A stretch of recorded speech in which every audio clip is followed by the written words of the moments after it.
In this topic of the course, we're shown a video where 5 doctors are asked to share an experience with patients that is related with empathy and communication. The 5 doctors talked about specific examples. One of these examples was a 14-year-old girl whose parents were getting divorced, and she was very nervous and feeling very bad.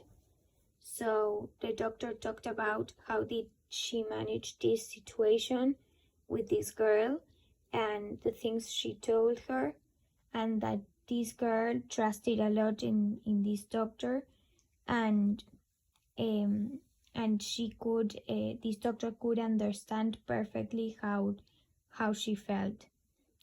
Another example was a patient wanting to sign a DNR papers. That DNR means that when the patients don't want to be resuscitated. And so this doctor talked about that it was a very difficult situation to him because it was difficult to manage, but he said it was part of his job to support the patient as well as to support the family. So he said it was difficult for him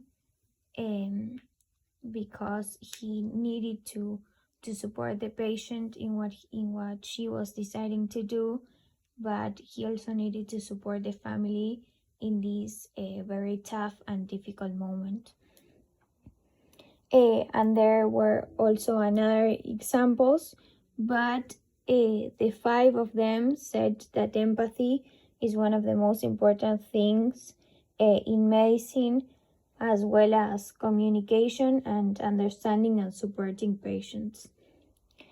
All of these doctors talked about empathy in the context of clinical communication skills, and they identified specific skills such as reflecting and validating emotions, voicing their understanding, as well as providing support for the patients and relatives.